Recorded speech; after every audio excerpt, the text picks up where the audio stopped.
नमस्कार दोस्तों। Horror high के आज के इस हैरान कर देने वाले बहुत ही अनोखे एपिसोड में आप सभी लोगों के सामने मैं एक अघोरी से जुड़ी हुई एक ऐसी हैरान कर देने वाली खौफनाक घटना की कहानी लेकर आ गया हूँ, जिसे सुनकर आप लोग डर तो जाएंगे ही, आप लोगों के अंदर एक अलग रोमांच पैदा हो जाएगा। आज इंट्रोडक्शन नहीं देंगे, आज चलते हैं कहानी की शुरुआत करते हैं और देखते हैं कि इस कहानी में क्या है। ये कहानी रवि और पप्पू नाम के दो दोस्त की है। दरअसल ऐसा है कि ये दोनों दोस्त अपनी ज़िंदगी में बहुत अच्छी तरीके से बिता रहे थे। इसमें जो रवि था वो थोड़ा ज़्यादा अय्याश टाइप का था।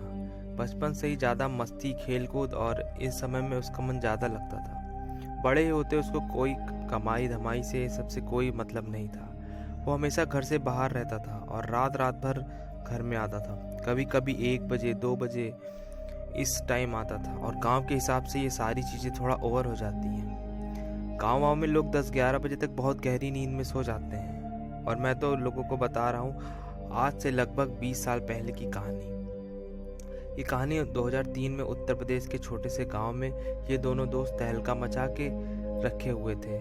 इसमें से जो रवि था ना, इसको जब कभी भी मौका मिलता था तो ये दबा के शराब पीता था बहुत ज़्यादा, और घर पर भी ऐसे शराब के नशे में आता था जैसे इसे घर वाले भी इससे बहुत ज़्यादा परेशान रहते थे। इन लोगों की आदत थी, मतलब रवि और जो गोलू दोनों की आदत थी, अक्सर जाते थे ये लोग नदी के किनारे बैठ के चूल्हा वूल्हा बना के चिकन विकन फ्राई करते थे और पेड़ के नीचे बैठ के मस्त मज़े करके लेट नाइट अपने घर पर पहुंचते थे। अब एक बार की बात है, अमावस्या की रात होगी। रवि की जो अम्मा थी वो मना कर रही थी कि बेटा आज घर से मत निकल, आज मेरा मन बहुत घबरा रहा है। आज की जो तिथि पड़ रही है वो बहुत ज़्यादा काली अमावस्या की है, मतलब आज की रात घर से निकलना ठीक नहीं होता है। जो तरह तरह के लोग होते हैं वो तंत्र साधनाओं की मदद से तरह तरह से शक्तियों को जागृत करते हैं। जो रवि था ना, वो ऐसी चीज़ों के ऊपर विश्वास नहीं करता था। उसको ऐसा लगता था कि ये भूत प्रेत टोना टुटका ये सब झूठ होता है, ये सारी चीज़ दुनिया में एडजस्ट नहीं करती। उसका यह मानना था कि जो चीज़ मैंने अपनी आंखों से नहीं देखा हूँ उसके ऊपर मैं कैसे विश्वास कर लूँ। भाई ऐसा होता है कि दोनों दोस्त शराब पीने के लिए वो हमेशा नदी के किनारे जाते थे, लेकिन इस बार वो जंगल की तरफ बढ़ जाते हैं। उसका दोस्त उसको मना भी कर रहा था कि यार यहाँ पर क्या मज़ा आएगा, लेकिन रवि उसको ज़बरदस्ती खींच के जंगल की तरफ लेकर गया और बीच घने जंगल में दोनों एंटर करे और बैठकर पी रहे थे। तभी उनकी नज़र पड़ती है एक अघोरी पे, और अघोरी अपने सामने एक आग जलाकर इस तरह से मतलब कोई तंत्र मंत्र की साधना कर रहे थे। ये दोनों जैसे अघोरी को देखे तो इन लोगों ने सोचा क्यों ना आज की रात थोड़ी मस्ती करते हैं और इसको परेशान किया जाए, अघोरी बाबा को। दोनों यही सोच के साथ मस्ती करते करते अघोरी के पास बैठकर उनके पास शराब पीने लगे। बाबा जो थे वो साधना में लीन थे। ये दोनों अपने बगल से शराब की बोतल निकाले और डिस्पोजल वाली जो ग्लास होती है ना, उस पर पैक बनाने लगे। वो अधूरी बाबा के बाजू में बैठ के शराब पी रहे थे और बार बार उनको छेड़ने के लिए अघोरी बाबा को उल्टा सीधा बोल रहे थे। फिर अचानक से दोनों कुछ बात कर रहे थे और बात करते करते क्या बोलता है रवि, देखो यार, मुझे ना आजकल की चीज़ें बहुत अजीब व गरीब लगती है। कुछ लोग कैसे जादू टोना भूत वगैरह ये सब करके और ये लोगों को बेवकूफ़ बनाते हैं, और घने जंगल में अकेले बैठकर बिना कपड़ों के सिर्फ एक धोती लपेट के पता नहीं क्या ये लोग करते हैं। मुझे तो ऐसे लोगों की बुद्धि में विश्वास ही नहीं होता। जैसे ये बात अघोरी बाबा सुनते हैं वो गुस्से में भड़क जाते हैं और अपनी साधना वहीं पर रोक कर और पलट कर रवि को गुस्से में देख कर बोलते हैं, तू मेरा इतनी देर से मजाक उड़ाने की कोशिश कर रहा है। मैंने तुझे कभी नहीं कहा, लेकिन अब तू अपनी सीमा पार कर रहा है। तूने मेरी साधना के ऊपर उंगली उठाया है। अब अच्छा होगा चुप रहे, वरना कुछ ऐसा करूँगा कि ज़िंदगी भर याद रखेगा ये बात सुनकर दोनों हंसने लगे और बोले, क्या कर लेंगे बाबा, यहाँ पर बैठकर बड़े भूत प्रेत बुला रहे हैं। दिखा सकते हैं तो दिखा दीजिए भूतों को, मान जाएंगे आप बड़े भूत प्रेत होते हैं। ये सुनकर जो है वो अघोरी बाबा ने बोला कि ये जो मेरी साधना है ना, ये जो मेरी क्रिया है, वो किसी को सबूत देने की मोहताज नहीं है। तुम थोड़ा हटके अपना काम करो, मुझे मेरा काम करने दो, वरना बहुत पछताओगे। आज की रात पे यहाँ की जो तुम पहुँच गए हो ना, ये तुम जिंदगी भर याद रखोगे। वापस से अघोरी बाबा अपनी साधना शुरू कर देते हैं और ये दोनों फिर से उनको छेड़ने लगते हैं और बोलते हैं, अरे झूठ है, अरे ऐसा है, अरे वैसा है, अगर ताकत होती तो दिखा दिया होता। जब अघोरी बाबा बोलते हैं कि आओ तुम्हें दिखाता हूँ, आओ तुम्हें ताकत दिखाता हूँ, अगर जो दिखा दिया तो मैं जो बोलूँगा वो तुम्हें ज़िंदगी भर करना पड़ेगा, तुम्हें मेरा गुलाम बन के रहना पड़ेगा। और अगर मैं नहीं दिखा पाया तो तुम लोग जो बोलोगे मैं वो करूँगा, मैं ज़िंदगी भर तुम्हारा दास बन के रहूँगा। ये सुनते ही अघोरी बाबा जो थे वो आंख बंद करके कुछ मंत्र पढ़ने लगते हैं और एक गोला बना देते हैं। अघोरी बाबा साइड में ही रखी हुई राख थी शायद, वो उठाकर, वो शमशान की राख थी, उसको उठाकर अघोरी बाबा अपने आगे शमशान की वो राख से घेरा बना देते हैं। उसमें बोलते हैं कि रवि को कि तुम बैठ जाओ, और दूसरा घेरा बनाते हैं, उसमें बोलते हैं गोलू को कि तुम इसमें बैठ जाओ। दोनों बैठ जाते हैं। फिर अघोरी बाबा जो थे वो वापस से कुछ मंत्र उच्चारण करना शुरू कर देते हैं। यहाँ पर रवि और गोलू को लग रहा था कि अरे क्या मजाक कर रहा है, मंद मंद मुस्करा रहे थे दोनों। लेकिन लगभग जब 5 से 6 मिनट बीत गए, कुछ नहीं हुआ, तो ये दोनों बोले ये कुछ भी नहीं कर रहा है। ये दोनों उठने ही वाले थे कि इनको पायल की आवाज़ें सुनाई देने लगी।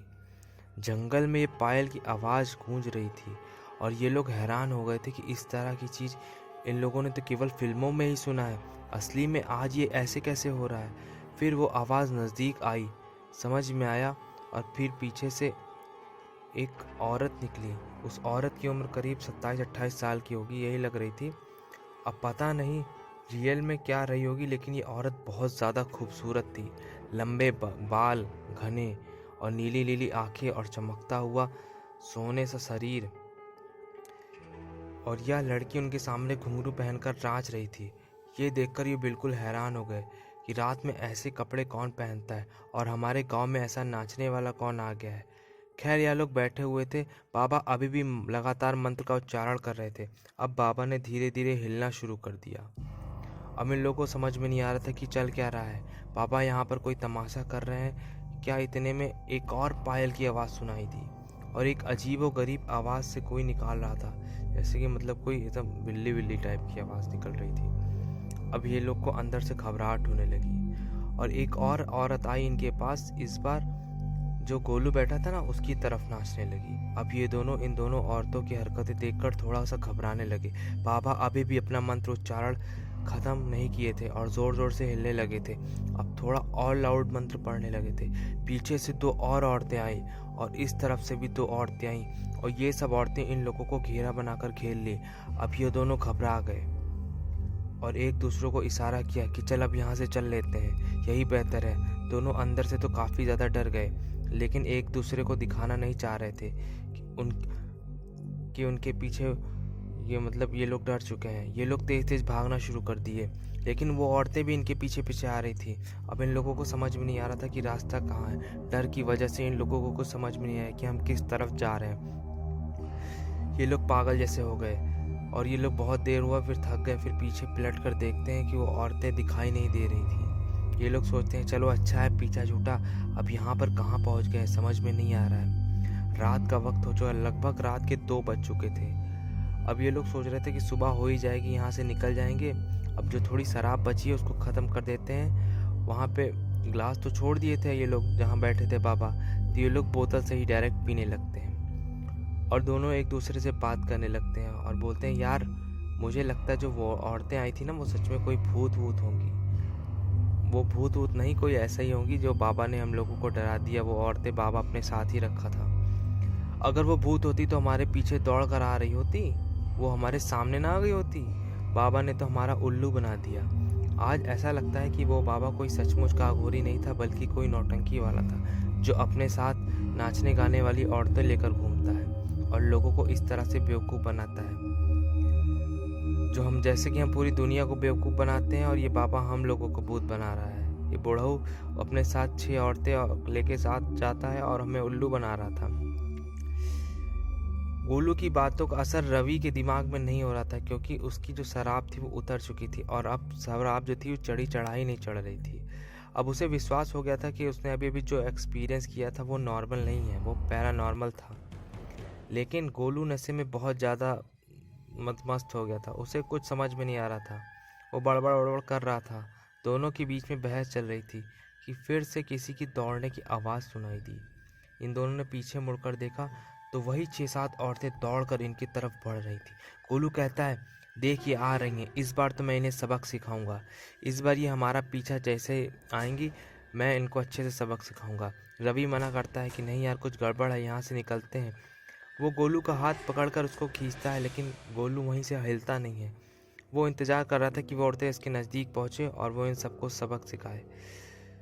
और रवि ने बहुत कोशिश किया कि गोलू को अपने साथ लेकर भागे, लेकिन गोलू वहाँ से हिला नहीं। जो रवि था उसका थोड़ा बहुत नशा बचा था और पूरा उतर ही चुका था। और ये गोलू जो था मस्ती के अंदाज में इंतज़ार कर रहा था। जैसे ही वो औरतें इसके पास आई तो उसने गोलू ने उन औरतों से बोला, क्या ये सब कर रहे हैं आप लोग?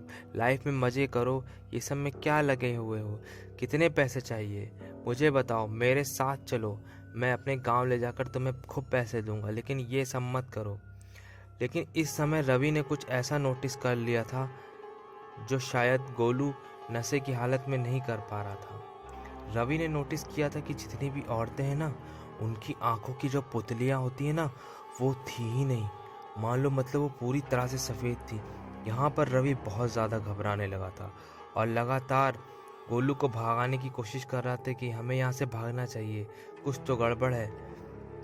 लेकिन गोलू जो था वो नशे में था, उसको कुछ समझ में नहीं आ रहा था।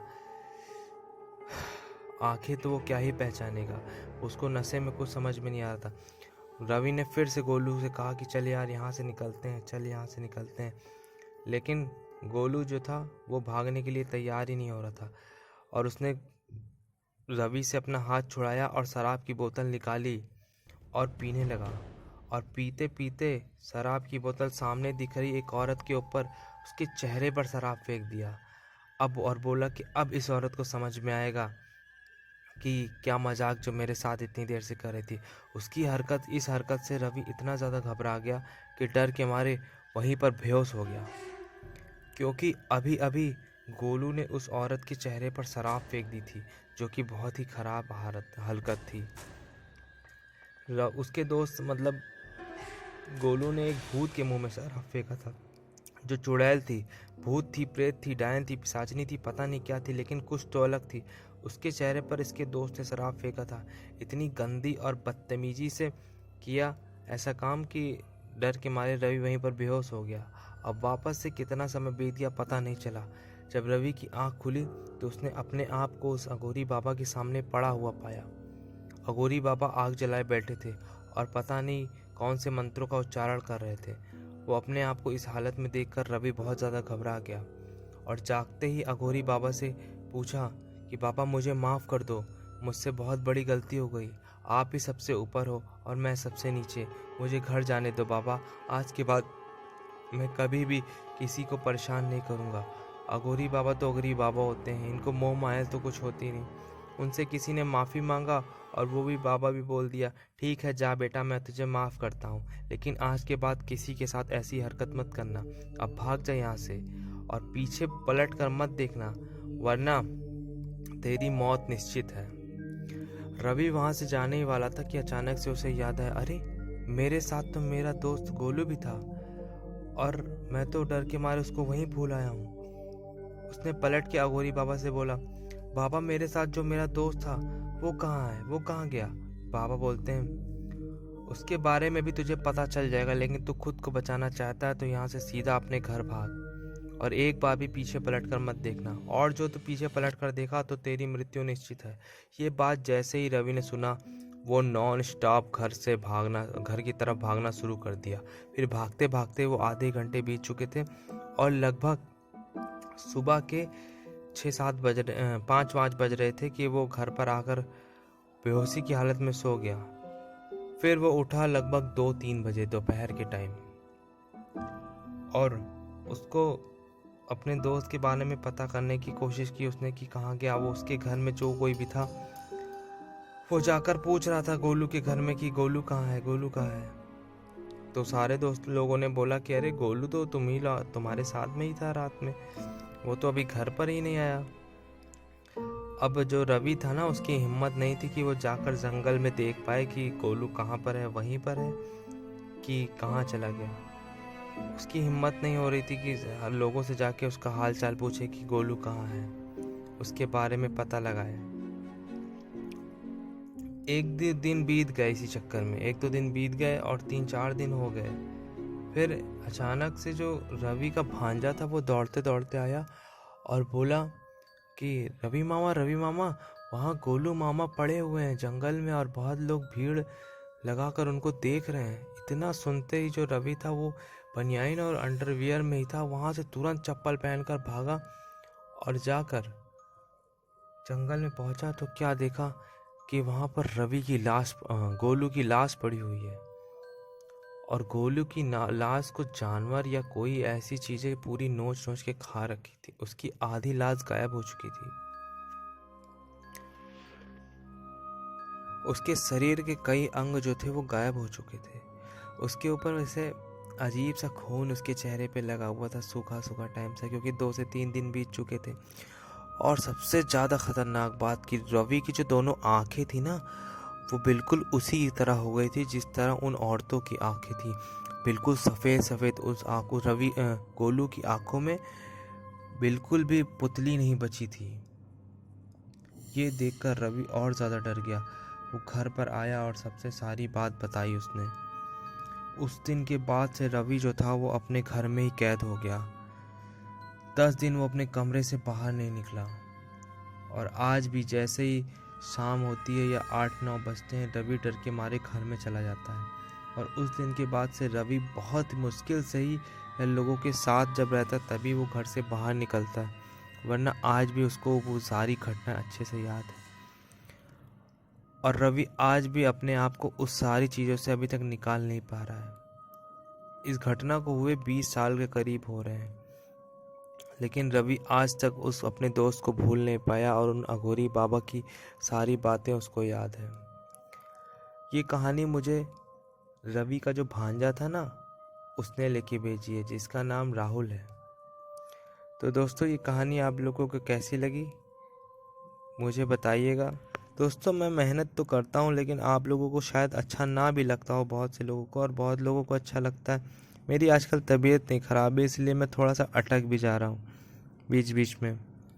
अगर मेरी ये कहानी आप लोगों को अच्छी नहीं लगती तो कमेंट करके बताया करिए कि नहीं, कहानी ये अच्छी नहीं है या जो भी है, तो मैं उस पर सुधार करने की कोशिश करूँगा। और अगर पसंद आती है तो चैनल को सब्सक्राइब करिए, क्योंकि मैं इसी तरह के वीडियोज़ आप लोगों के लिए लेकर आता रहूँगा। चलिए मिलते हैं कल एक नई कहानी के साथ। तब तक आपका दिन शुभ हो।